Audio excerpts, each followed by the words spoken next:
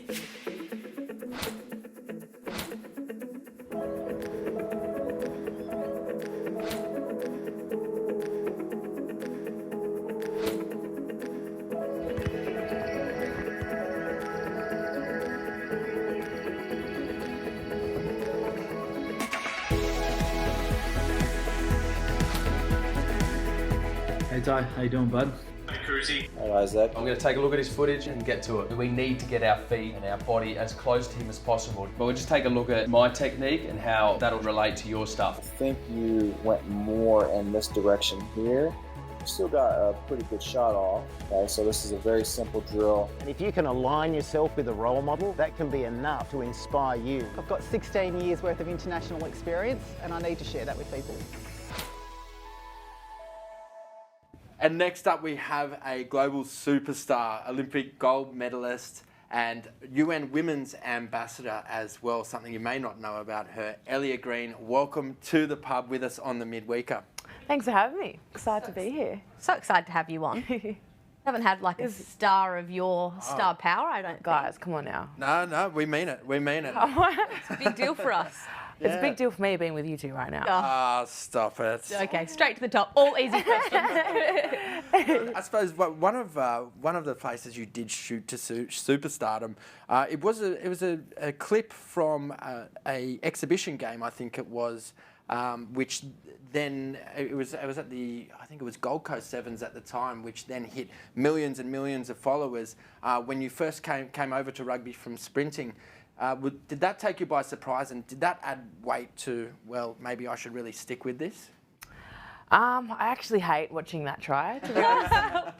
I think I look like complete, I don't know what, deer in the headlights, like, and I was, because I was very early on stage of me learning the game still, and the commentator actually says in it, when Ellia learns how to play this game, she's going to be exceptional. So I don't like watching it for many reasons. The commentary, watching myself, like, just everything about that clip doesn't really excite me. But, however, it did spark up interest, but not only just for our team, but the game as well during that time. Being able to, exhibit our team at the Gold Coast Sevens was a massive deal. One of the biggest crowds we'd played against at that time. And yeah, it was a really special tournament. And I do remember that moment, but yeah. You, yourself and the other girls that have been in the team with you, it must be amazing for you guys to have felt the momentum of all of this focus on women's rugby. It's literally built with you guys.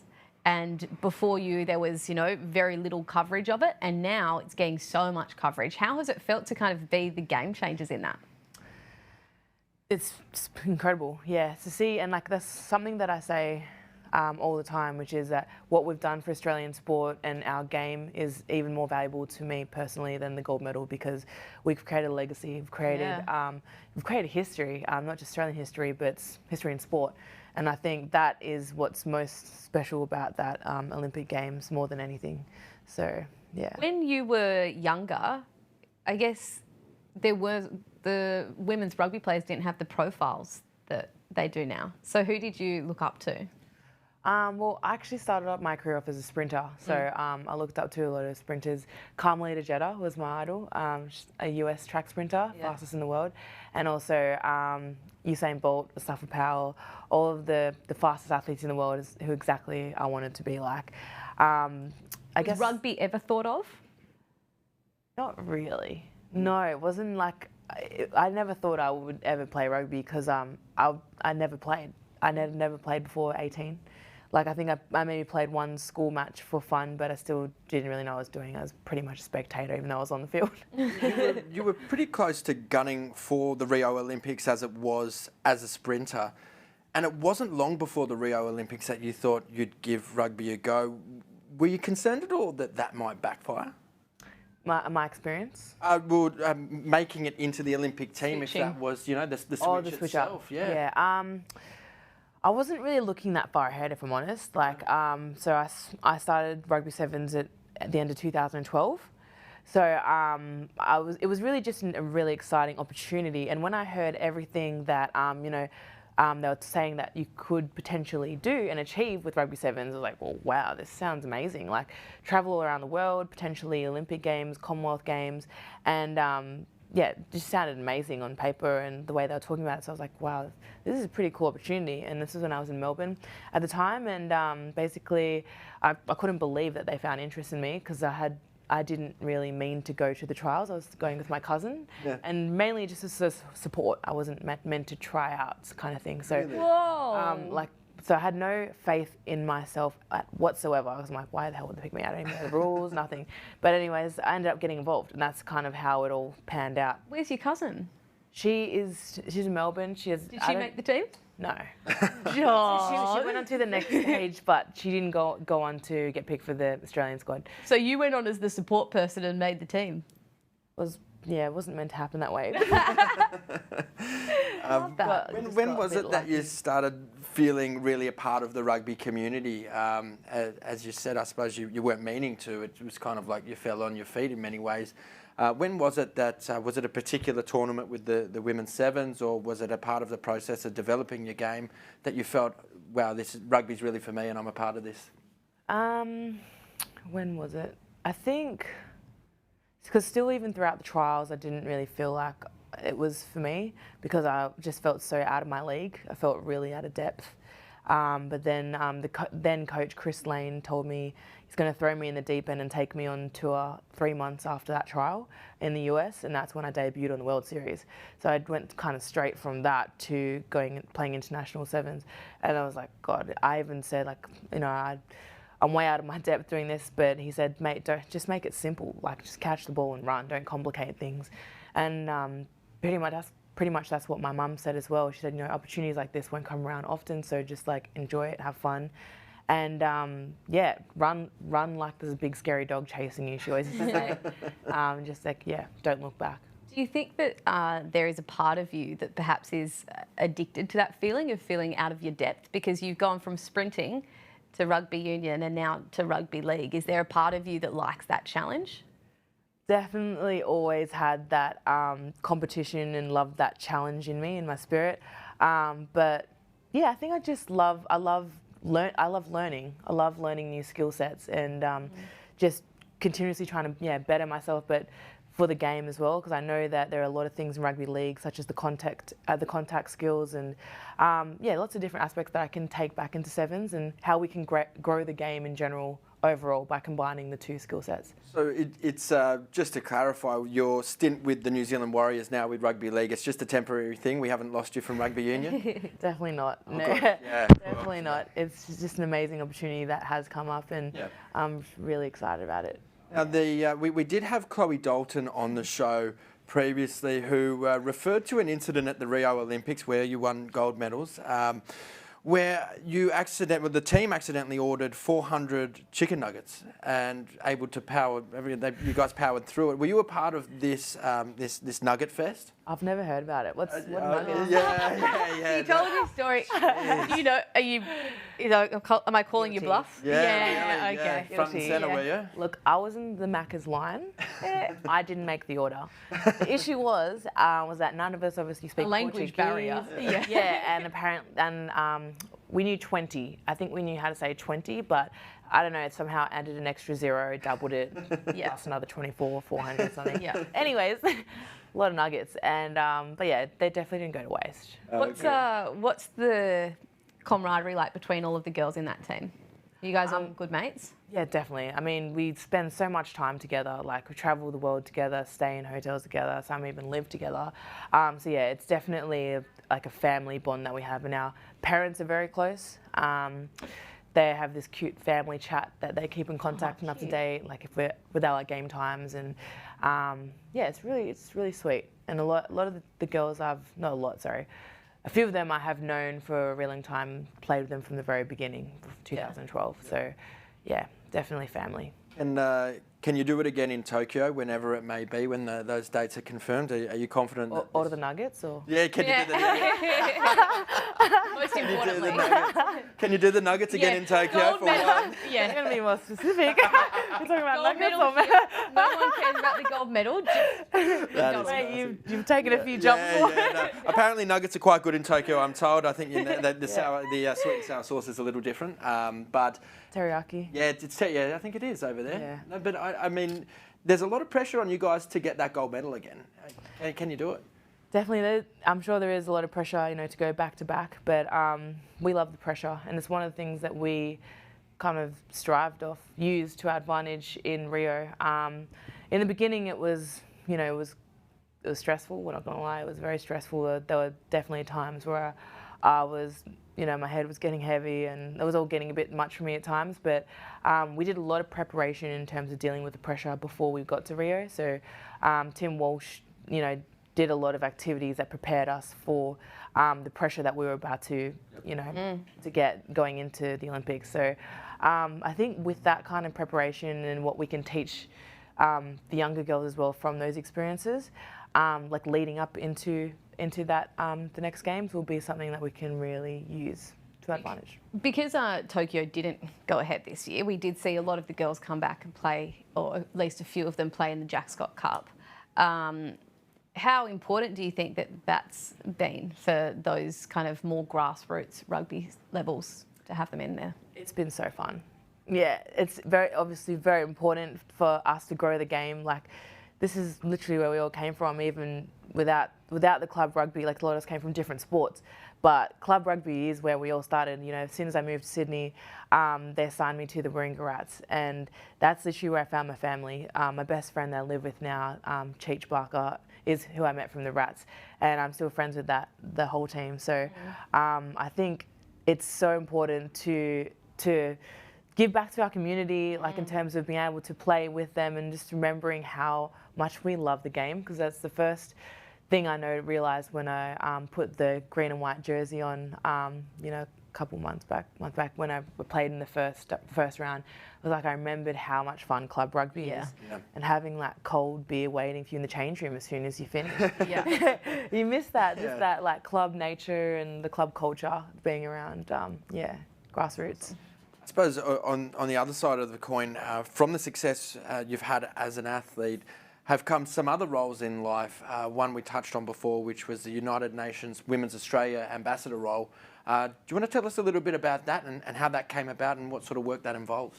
Yeah, so definitely something I'm super passionate about because I've wanted to work for the UN since I was about 17, 18. Yeah, so basically where that came from, my inspiration to want to do that in my career was from my mum. So first I wanted to become a nurse first because I've always taken care of my mum. And then one day I was watching TV, I think it was ABC or SBS, and I saw, I was watching a documentary in the UN, and then I was watching the 𝗬𝗫𝗺𝗺 ship, which was like a ship that travels with Doctors Without Borders and nurses. And I looked at that and I really wanted to become a nurse so I could be on that ship, so I could work with the travelling doctors. And then the UN was always in the back of my mind. So I did nursing first, and then I came over to play rugby in Sydney, so I had to put that on hold. But just recently, I started studying again in international security, so that will hopefully take me to work for the UN. But something I'm really passionate about. And then, what does this particular role with them see you doing? With the UN, like what sort of stuff do you do as an ambassador? Oh, I just work on them with campaigns and being a spokeswoman, like with them, and I just help promote that through sport. And while we've got you here, Ellia, we might get a preview on the Jack Scott Cup. A massive week in the finals this week. We've got Randwick versus Sydney Uni. Who have you got for that one? Ooh, so they've both been performing very strongly, but I feel like Sydney Uni is looking like pretty sharp at the moment. Yeah. Yeah, I'm a bit nervous to answer that because a lot of my friends do. But look, they're both really good teams. It's going to be tight. Very diplomatic. So we've also got Warringah versus the Two Blues. What are your thoughts on that one? Up the Rats. Might be some bias there. Well, they did put 40 points on you 2 weeks ago, I think it was. Thanks for mentioning that. No, I had to. I mean, you have to. It is the report. You've got to add all the statistics. And look, they're a very strong team. They've got some really solid players on the team, and that was a very tough game when we lost to them by quite a bit. But, we know what to expect for the next one. So I'm hoping that, we can sort of play against that the way we want to and not into their hands. Yep. We like to close out the episode by looking at some of the 𝗬𝗱𝗍𝗿 matches as well. We'll get your views as well, if you can pick a side. Eastern Suburbs versus Two Blues this weekend. Ooh, I'm going to go with Two Blues. Yeah, I think that's going to be a really interesting match over at Eastern Suburbs there. And then an absolute cracker towards the top of the table, which is Sydney Uni versus Norths. Sydney Uni versus Norths. Once again, I'm going to stick with the Uni. I'm not a big Uni supporter, but sorry, guys. But yeah, I think they've been really strong. Yeah. Some cracking games this weekend. Absolutely. Well, thank you so much for joining us today. It's been so great to have you on and get some of your insight. And that is the end of the episode for this week. So we'll be back next week with the next episode of the Midweeker. This could be the one. Time to make amends. Take me by the hand. I wanna smoke it till the end. Dancing in my room and lay up on my bed. Yesterday I thought this relationship was dead. I've been thinking about you now, babe. And I keep drinking so I don't feel alone. No, no, no. This one thing I may forget that you were mine. And I feel fine, honey. Oh, this could be the one. Time to make amends. Take me by the hand. Gotta smoke it till the end. Dancing in my room and lay up on my bed. Yesterday I thought this relationship was dead, but I won't let it get me down, no, not today or tomorrow. Cause if baby don't want it, some other mother's daughter gonna be on me tonight, yeah. With this one thing help me forget that you were mine, and I feel fine, honey. Oh yeah, this could be the one. Time to make amends. Take me by the hand. Got to smoke it till the end. Dancing in my room, lay up on my bed. And yesterday I thought this relationship was dead. The one and only on the microphone. All people in the dance gotta move your feet, yeah. Dance like nobody sees. You're in this moment to be free. This one thing helped me forget that you were mine, and I feel fine, honey. Oh yeah, this could be the one. Time to make amends. Take me by the hand. Gotta smoke it till the end, babe. Dancing in my room and lay up on my bed. Yesterday I thought this relationship was dead, honey.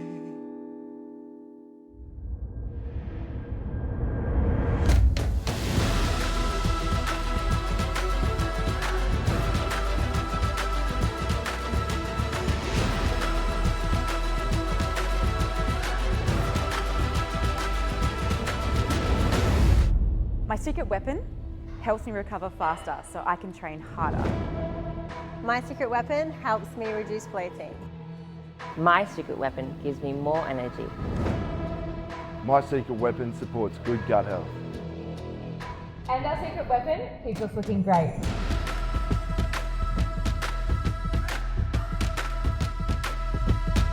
Gut Performance is our secret weapon. Gut Performance is innovative, 100% natural food, scientifically developed for good gut health. It's for everybody, every day. Make Gut Performance your secret weapon. Head to www.gutperformance.com.au.